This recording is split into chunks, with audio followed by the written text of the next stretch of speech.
Los bosques del norte de Wisconsin esconden secretos oscuros, pero ninguno tan escalofriante como el que dos cazadores encontraron en la zanja de una carretera rural aquella mañana de septiembre de 1994. Un cuerpo, pequeño, vulnerable. Una escena de horror que parecía arrancada de una pesadilla. Pero este no era un cuento de terror. Era real. David Frank Spanbauer no era un hombre común. A lo largo de décadas, su nombre se convirtió en sinónimo de miedo, de violencia y de una perversión que parecía no tener límites. Un depredador con una historia marcada por la manipulación, la brutalidad y una sed insaciable de poder sobre sus víctimas.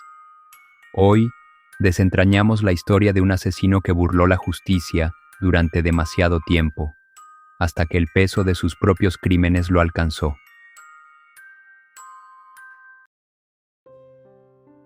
David Frank Spanbauer nació en enero de 1941 en Oshkosh, Wisconsin, dentro de una familia católica alemana de clase trabajadora. Era el hijo mayor de Frank y Evelyn Spanbauer, y tenía dos hermanas menores, Judy y Mary. Su padre, un hombre estricto, mantenía con él una relación complicada. Cuando Spanbauer tenía 14 años, su padre falleció debido a un problema cardíaco.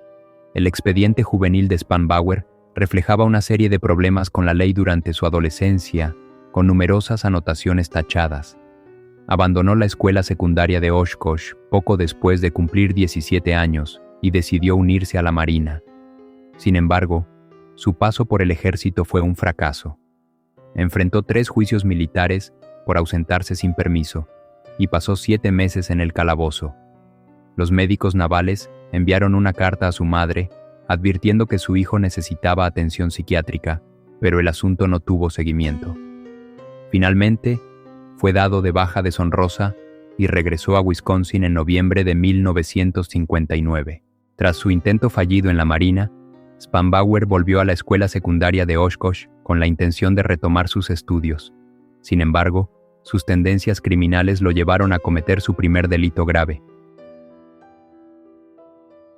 El 3 de enero de 1960, irrumpió en una casa en Appleton y robó 2 anillos de diamantes, un cuchillo de caza, una botella de alcohol, dinero en efectivo y una pistola calibre .22. La noche siguiente, en Neenah, una localidad a 10 millas al norte de Oshkosh, utilizó su nueva arma para cometer otro robo en una vivienda. El 12 de enero de 1960, Carol Grady, una joven de 16 años, se encontraba cuidando a sus primos cuando Spanbauer la acechó desde el exterior de la casa, observándola a través de la ventana mientras tocaba el piano. Armado con su pistola, irrumpió en la vivienda, tomó una pequeña cantidad de dinero y llevó a la adolescente a un dormitorio. Allí, la ató con las piernas abiertas sobre la cama, cortó su ropa con un cuchillo y la agredió. Cuando el tío de la joven regresó, Spanbauer le disparó en la cara antes de huir. Desde el primer robo en el que consiguió la pistola, Spanbauer vagó por el sureste de Wisconsin durante casi un mes y medio. Se registró un intento de robo cerca de Milwaukee y finalmente fue detenido el 16 de febrero en el condado de Sheboygan por portar un arma de fuego oculta. Bajo custodia policial, Spanbauer no tardó en derrumbarse y confesó sus crímenes. Durante el juicio, el juez lo calificó como un desviado sexual y lo condenó a 70 años de prisión. Así, con solo 19 años, Spanbauer se convirtió en un convicto de Wisconsin, marcado por su historial criminal y su peligrosa naturaleza. Durante su tiempo en prisión, la madre de Spanbauer, Evelyn, criticó enérgicamente a las autoridades mediante cartas en las que solicitaba la liberación de su hijo en las audiencias de libertad condicional. Escribió al gobernador Warren Knowles, asegurando que su hijo no era un pervertido y argumentando que su condena había sido injusta, ya que, según ella, la víctima de la violación tenía una reputación libertina. A pesar de sus intentos, los esfuerzos de Evelyn resultaron inútiles. Dentro de la prisión, las autoridades sospechaban constantemente que Spanbauer mantenía relaciones homosexuales con otros reclusos, especialmente con aquellos más jóvenes. Al mismo tiempo, Lo consideraban un trabajador inteligente y eficiente, aunque destacaban su temperamento violento. Durante su audiencia de libertad condicional en 1971, sufrió un arrebato de ira y posteriormente afirmó que no podía controlar aquello que no podía cambiar. Durante su estancia en la cárcel, se tatuó en el antebrazo la imagen de un diablo, una marca que muchos interpretaron como un símbolo de su potencial para el mal y que con el tiempo se convertiría en una prueba incriminatoria. Finalmente, en mayo de 1972, obtuvo la libertad. En un principio, parecía estar encaminándose hacia una vida más estable. Se inscribió en el Madison Area Technical College y mantuvo un promedio de calificaciones de B mientras residía en la Universidad de Wisconsin, en Madison. Sin embargo, su contacto con el mundo del crimen no tardó en reaparecer. Pronto, permitió que un preso fugitivo utilizara su automóvil, y cuando éste fue arrestado tras un robo en la localidad de Middleton, Spanbauer quedó peligrosamente cerca de regresar a prisión. Desde 1913, Wisconsin contaba con un programa de liberación laboral para presos en cárceles del condado. Según esta normativa, conocida como la Ley Hoover, los reclusos podían trabajar durante el día, pero debían regresar a prisión por la noche. Debido a su implicación en el caso de robo, Spanbauer pasó un tiempo en la cárcel del condado de Dane, pero logró salir con los beneficios de la Ley Hoover, trabajando para el Departamento de Parques de Madison. Madison, conocida como Madtown, también se distinguía por su geografía particular y su belleza natural. La ciudad era famosa por sus 4 lagos, de los cuales Mendota y Monona formaban un estrecho istmo que conectaba el centro con los distritos universitarios y el Capitolio. La presencia de estos cuerpos de agua realzaba el atractivo de la ciudad, con numerosos parques y playas a lo largo de la costa. Con la llegada de la primavera y los primeros indicios del verano, las playas se llenaban de estudiantes universitarias, disfrutando del cálido clima y el ambiente vibrante de la ciudad. Spanbauer conocía la existencia de Token Creek Park, y fue precisamente allí donde decidió llevar a su víctima para cometer su crimen. La joven, una camarera de 17 años que hacía autostop, fue recogida por él en la autopista 51. Con un cuchillo en mano, le advirtió que pensaba hacerle daño y que, cuando terminara con ella, la atropellaría y arrojaría su cuerpo a una zanja. Aterrada, la chica rompió en llanto y, en un acto perturbador, Spanbauer lloró junto con ella. Era el 11 de agosto de 1972. Tras atarle las manos, consumó la agresión. Cuando la víctima denunció el ataque, proporcionó a la policía un dato clave. El hombre que la había atacado tenía un tatuaje de un diablo en el antebrazo. Más tarde, cuando Spanbauer fue detenido como sospechoso, la joven lo identificó sin dudar. Él, sin embargo, intentó minimizar los hechos. Desde su perspectiva, ambos se habían llevado bien, y todo había ocurrido de manera consensuada. El tribunal lo declaró culpable de secuestro y agresión. El fiscal adjunto del distrito, John Burr, solicitó la pena máxima de 50 años, además de la condena que recibiría por haber violado su libertad condicional. No obstante, el juez Richard Bardwell interpretó la agresión como menos grave que la anterior de Spanbauer, en la que había atado a una víctima con las piernas abiertas, la había atacado con un cuchillo y posteriormente había disparado a otro hombre en la cara. En su razonamiento, el juez concluyó que Spanbauer había pasado de ser un delincuente sexual muy peligroso a simplemente peligroso, lo que, según él, representaba cierta mejoría.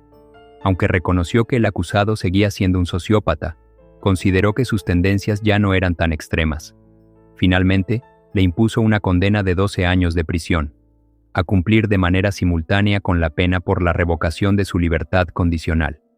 Durante el juicio, Bardwell llegó a justificar su decisión con un comentario polémico. La chica en realidad se lo estaba buscando. Están tentando al destino cuando hacen autostop. El fiscal adjunto Burr quedó indignado por la sentencia, convencido de que Spanbauer representaba un peligro para la sociedad. Más tarde, declararía que el acusado se encontraba entre las 10 personas más crueles y violentas con las que había tenido la desgracia de tratar. Mientras tanto, Spanbauer trabajaba en parques y playas de la ciudad bajo el sol abrasador del verano de 1972. Rodeado de mujeres en bikini que tomaban el sol, su mente se llenaba de deseos incontrolables. Después de haber pasado 13 años en prisión, la visión de aquellas mujeres semidesnudas lo sumía en una frustración insoportable. Más tarde, confesaría a los psiquiatras que sus acciones habían sido impulsadas por esa frustración, asegurando que simplemente no había podido esperar más. A un asistente social le dijo que era asocial y que probablemente había nacido retrasado mental. Antes de recibir su sentencia, Spanbauer intentó manipular el sistema. Le pidió al juez Bardwell que lo enviara a un lugar donde pudiera recibir tratamiento, argumentando que él mismo era la verdadera víctima y que necesitaba ayuda en un mundo que, según él, estaba en su contra. También se enteró de la campaña de cartas que su madre había llevado a cabo en su defensa y decidió utilizar una estrategia similar para reivindicar su inocencia. Escribió al juez Bardwell insistiendo en que no era culpable y que, de hecho, era incapaz de cometer una agresión. En sus cartas, argumentaba que, debido a su experiencia como agresor violento, conocía demasiado bien el miedo y el dolor, lo que le impediría infligir ese sufrimiento a otra persona. En algunas misivas, aseguraba que la sentencia había sido demasiado dura. En otras, se declaraba inocente y atacaba al sistema penitenciario desde una postura de víctima. Mientras cumplía su condena, Spanbauer se quejó ante los funcionarios del gobierno estatal, insistiendo en que tenía derecho a más educación y beneficios sociales. Incluso alegó que su salario en prisión no le generaba suficientes intereses. Estas reclamaciones no solo reforzaban su idea de que era una víctima del sistema, sino que también le servían para pasar el tiempo escribiendo cartas. Sin embargo, la mayor parte de su estancia en prisión transcurrió trabajando en diversos empleos y tomando algunas clases técnicas mientras esperaba las visitas de Carol. Carol Patterson era una mujer de 30 años, madre divorciada de 4 hijos y beneficiaria de asistencia social. Supo de la existencia de Spanbauer a través de una amiga cuyo esposo estaba preso en la misma institución. En octubre de 1975, lo conoció y pronto se convirtió en una visitante frecuente. Su compromiso con él fue tan profundo que se mudó a Beaver Dam para estar más cerca de la prisión estatal de Waupun y poder visitarlo diariamente. Carol estaba convencida de la inocencia de Spanbauer respecto a los cargos de agresión sexual, y nadie, ni siquiera su asistente social, logró hacerla cambiar de opinión. En julio de 1976, la pareja contrajo matrimonio. Para Spanbauer, su esposa no era más que una herramienta para obtener influencia en sus audiencias de libertad condicional. Recurrió nuevamente a la escritura de cartas dirigidas a los funcionarios de la prisión y al juez Bardwell, argumentando que su nueva condición de hombre casado le otorgaba derecho a una liberación anticipada. Incluso mencionó que su hijastra de 13 años necesitaba orientación paterna. La Junta de Libertad Condicional no se dejó engañar y rechazó sus solicitudes. En 1978, la pareja se divorció tras solo 2 años de matrimonio. Las mujeres en su vida lo abandonaban una tras otra. Durante su estancia en prisión, su hermana menor falleció, al igual que su madre, dejándolo aún más aislado. Durante esos años, Spanbauer recibió tratamiento por sus tendencias sexuales desviadas y problemas mentales. Participó en terapia de grupo, aunque parecía más interesado en utilizarla como una estrategia para obtener la libertad anticipada que en una verdadera rehabilitación. En 1986, cuando le denegaron nuevamente la libertad condicional, se rebeló contra el sistema. Juró que no volvería a tratar con psiquiatras ni a someterse a sus evaluaciones y terapias. En su mente, los psicólogos sacaban más provecho de las sesiones que él. A pesar de sus intentos, la Junta de Libertad Condicional rechazó sistemáticamente todas sus peticiones. Spanbauer continuó mencionando a su exesposa como parte de su plan para iniciar una nueva vida positiva, pero sus palabras no convencieron a nadie. Sus esperanzas de salir antes de tiempo se vieron frustradas hasta que llegó la fecha de su liberación obligatoria, el 29 de enero de 1991. Finalmente, Spanbauer terminó de cumplir su condena. Al salir de prisión, contaba con $8,000 ahorrados gracias a su trabajo penitenciario. Se instaló temporalmente en la casa de su hermana Judy, quien estaba casada con Clark Tadich, un agente de policía de Oshkosh. Pronto consiguió trabajo en una planta embotelladora local de 7-Up y se mudó a un apartamento propio en el lado oeste de la ciudad. Como parte de su libertad condicional, debía informar regularmente sobre sus actividades y paradero. Sus informes eran breves y monótonos, pero al final de cada uno añadía la palabra «sonríe», como si fuese una versión escrita del emoticón de la cara sonriente utilizado hoy en día en las plataformas de mensajería. En sus escritos, aseguraba que todo iba bien y que se estaba readaptando a la vida en el exterior. Sin embargo, en la Nochebuena de 1991, Spanbauer sufrió un infarto. Durante un momento, su corazón dejó de latir, pero los médicos lograron reanimarlo. A partir de entonces, su precaria salud cardíaca lo perseguiría por el resto de su vida. Spanbauer trabajaba temprano por la mañana y terminaba a media tarde en la planta embotelladora. Después de su jornada laboral, solía dirigirse a un par de tabernas cercanas para tomar algunas cervezas frías. Nunca se emborrachaba de manera evidente. Bebía de forma pausada y constante, sin llamar la atención. El dueño de una de las tabernas lo describió como un buen tipo. Mientras tanto, en la pequeña ciudad de Winneconne, situada en la región del Valle de Fox, y no muy lejos del área donde Spanbauer solía deambular, un grupo de adolescentes conocidos como los Winneconne Possum Kickers pasaba las noches recorriendo las carreteras secundarias. Con linternas, iluminaban a las zarigüeyas hasta dejarlas inmóviles, y luego las mataban a patadas con botas de trabajo con punta de acero.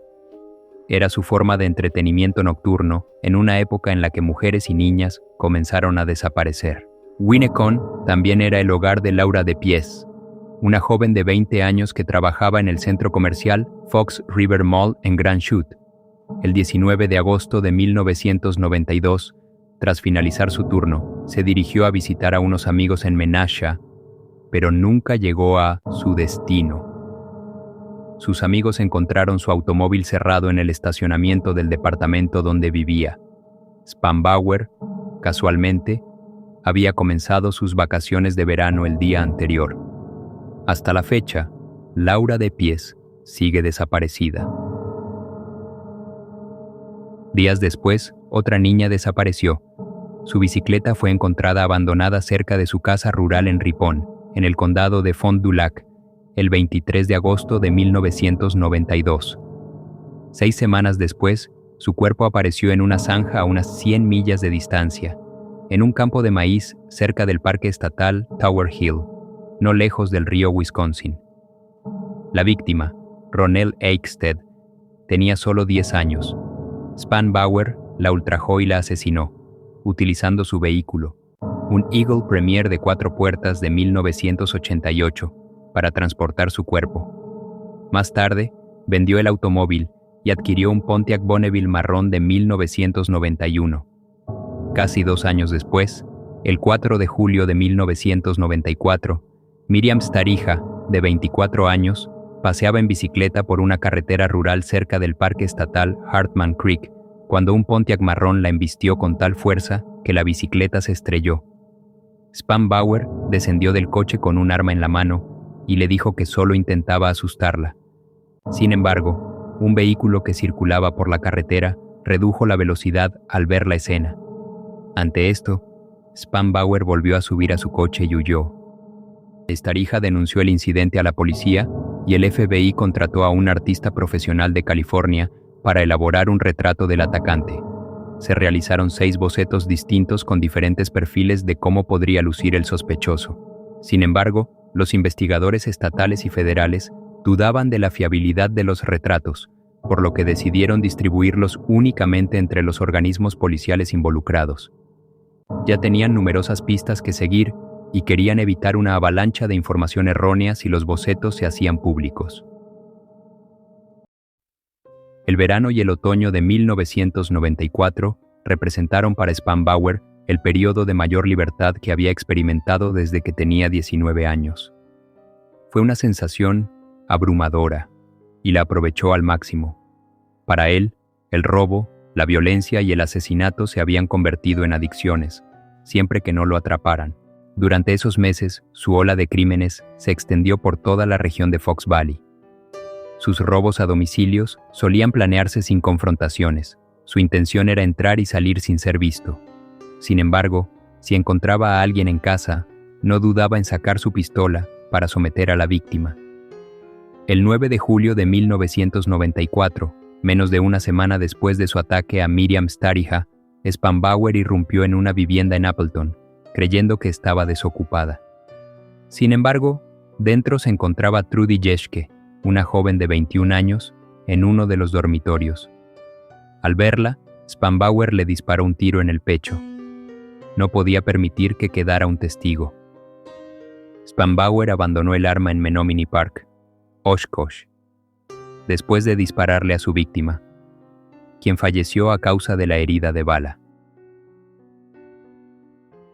El 5 de septiembre, durante el Día del Trabajo, una niña de 12 años de Weyauwega paseaba en bicicleta por Sanders Road, cerca de la casa de su abuela en el municipio de Dayton. No muy lejos de donde Spanbauer había atropellado a Stariha, interceptó a la menor y la obligó a subir a su automóvil. Tras llevarla a un área apartada en el condado de Langlade, a unos 120 kilómetros al norte, la agredió y después de mantenerla cautiva durante varias horas, terminó con su vida estrangulándola y apuñalándola antes de arrojar su cuerpo en una zanja empinada. Las autoridades organizaron una búsqueda masiva con el apoyo de cientos de voluntarios, quienes peinaron la zona en un radio de 10 millas con una iglesia rural como centro de operaciones. Con la colaboración del FBI, lograron localizar el cuerpo de la menor 5 días después. Su nombre era Cora Jones. Los ataques de Spanbauer no cesaron. El 20 de octubre, agredió a una adolescente de 15 años y el 5 de noviembre hizo lo mismo con una mujer de 31 años en Appleton. Para entonces, varias agencias policiales, incluyendo los departamentos del sheriff de los condados de Waupaca y Langlade, la División de Investigación Criminal de Wisconsin y el FBI, comenzaron a establecer patrones en los crímenes y sospecharon que estaban enfrentando a un mismo agresor. En la tranquila localidad de Combined Locks, conocida por sus esclusas en el río Fox, la sensación de seguridad de los residentes se vio alterada. El 14 de noviembre de 1994, Gerald Argall llegó a su casa y descubrió a un intruso que había irrumpido por la fuerza. Sin dudarlo, lo persiguió, logró derribarlo y someterlo hasta que la policía llegó al lugar y procedió a su arresto por cargos de robo. Durante la detención, los investigadores notaron que las herramientas halladas en el vehículo del sospechoso coincidían con las utilizadas en 2 ataques previos ocurridos ese otoño. Con esta pista clave, intensificaron los interrogatorios y tras 4 días de presión, el detenido confesó en presencia de su abogado, admitió haber secuestrado y asesinado a 2 niñas, además de haberle disparado a Jeschke. El sheriff del condado de Langlade, David Steger, confirmó que la confesión del sospechoso contenía detalles que solo el verdadero asesino podía conocer. Con su declaración, los casos abiertos finalmente encontraron respuesta. Se comprobó que él había sido quien dejó el cuerpo de Ronell Eichstedt cerca del río Wisconsin 2 años antes. También reconoció haber cometido múltiples robos. En el juzgado del condado de Outagamie, varios carteles de búsqueda adornaban las paredes. Uno de ellos, presente durante el juicio, solicitaba información sobre el caso de Trudy Jeschke y ofrecía una recompensa de $10,000 por pistas que condujeran al arresto del culpable. Otro cartel hacía lo mismo con el caso de Laura de Pies. Eran solo 2 de los muchos rostros de mujeres desaparecidas que colgaban en la sala. Durante el proceso judicial, el fiscal Vince Biskupich describió a Spanbauer como el criminal que realmente era. Lo calificó de alma purulenta y de cobarde, instándolo a volverse hacia la audiencia, compuesta en su mayoría por las familias de las víctimas, quienes estaban sumidas en el dolor. Es malvado y, al mismo tiempo, patético, expresó Biskupich con firmeza. Spanbauer permaneció en silencio. A sus 53 años, aparentaba ser aún mayor. Su cabello gris y ralo, junto con su aspecto descuidado, evidenciaban los 35 años que había pasado en prisión durante su vida adulta. Su abogado, Tom Swesh, reconoció que su cliente estaba en pleno uso de sus facultades mentales y que sentía remordimiento por sus actos. El jueves 8 de diciembre de 1994, Spanbauer se declaró culpable de los 18 cargos en su contra. Fue condenado por homicidio intencional en primer grado por los asesinatos de Cora Jones y Ronell Eichstätt, además de todos los demás delitos que se le imputaban. La sentencia fue dictada el 20 de diciembre. La sala del tribunal estaba abarrotada de personas ansiosas por conocer el destino del acusado. Entre los presentes se encontraban los familiares de Cora, Ronell y Trudy, así como los seres queridos de las dos víctimas de agresión sexual que habían sobrevivido a los ataques de Spanbauer. El recinto estaba tan lleno que muchas personas tuvieron que seguir el veredicto desde afuera, a través de una transmisión televisada. El juez de circuito, James Bayor-Jeon, adoptó una postura drásticamente diferente a la del juez Bardwell en 1972. No mostró indulgencia ni consideró la posibilidad de rehabilitación. Para él, no quedaba rastro de bondad en Spanbauer y su destino estaba sellado. Spanbauer fue condenado a 3 cadenas perpetuas y 403 años de prisión por sus crímenes, lo que le garantizaba morir tras las rejas. Temeroso de ser asesinado por otros reclusos, intentó ser trasladado a otra prisión, recordando el destino de Jeffrey Dahmer. Finalmente, fue enviado a una prisión de mediana seguridad, donde colaboró con la policía en la recuperación de un arma homicida. En 2000, fue transferido a otra cárcel por problemas de salud y en 2002 murió, a causa de una enfermedad hepática y problemas cardíacos. Su cuerpo no fue reclamado y fue enterrado cerca de la prisión en una ceremonia breve, organizada por una sobrina en Florida. Al enterarse de su muerte, el padre de Cora Jones expresó alivio, considerándolo un acto de justicia divina. Spanbauer encaja en el perfil de un psicópata sexual reincidente con tendencias homicidas. Su historial sugiere una estructuración patológica de la personalidad, probablemente marcada por una organización psicopática con elementos perversos. Spanbauer creció en un hogar con un padre autoritario y una madre sobreprotectora. La muerte de su padre cuando tenía 14 años pudo haber acentuado un conflicto edípico no resuelto, reforzando una relación ambivalente con la figura materna. Las fijaciones en las etapas tempranas del desarrollo pueden dar lugar a perturbaciones en la vida adulta. Y en Spanbauer se observa una posible fijación en la fase fálica, lo que explicaría su compulsión por la agresión sexual como mecanismo de dominio y poder. Se pueden identificar rasgos de una estructura psicopática con perversión. Los psicópatas carecen de un superyo estructurado de manera normativa, lo que los hace incapaces de sentir culpa. En el caso de Spanbauer, exhibe una incapacidad para la empatía, instrumentalizando a sus víctimas para su propio placer. Posee un yo grandioso y manipulador, como se evidencia en su constante intento de engañar al sistema judicial y su creencia de que el mundo estaba en su contra. Su relación con la ley es ambivalente, pues oscila entre la sumisión estratégica y el desafío. Su relación con el otro es perversa. Utiliza el lenguaje para manipular y justificar sus acciones, pero no para establecer vínculos genuinos. Su agresión sexual no es simplemente un acto de satisfacción impulsiva, sino una escenificación de poder, donde el acto violento es una manera de reafirmar su identidad y su control sobre el otro. Desde el punto de vista del deseo inconsciente, Spanbauer parece actuar bajo una compulsión de repetición. La violencia sexual y el asesinato funcionan como rituales que le permiten revivir una escena traumática original, posiblemente relacionada con su infancia y la figura materna. Su percepción de las mujeres se articula en una lógica sadiana, son objetos para su satisfacción y su eliminación es el último acto de poder absoluto. Sus crímenes no solo tienen un componente sexual, sino que se configuran en una estructura de goce que depende del sufrimiento de la víctima. Spanbauer representa el criminal que se sitúa fuera de la norma social, no solo en términos legales, sino en su relación con el deseo y el otro. Su historia confirma que no buscaba simplemente matar o violar, sino reafirmar su existencia a través del dominio y el terror. Su caso es un testimonio de cómo la estructura psíquica de un individuo puede generar un sujeto cuya única satisfacción proviene de la destrucción del otro.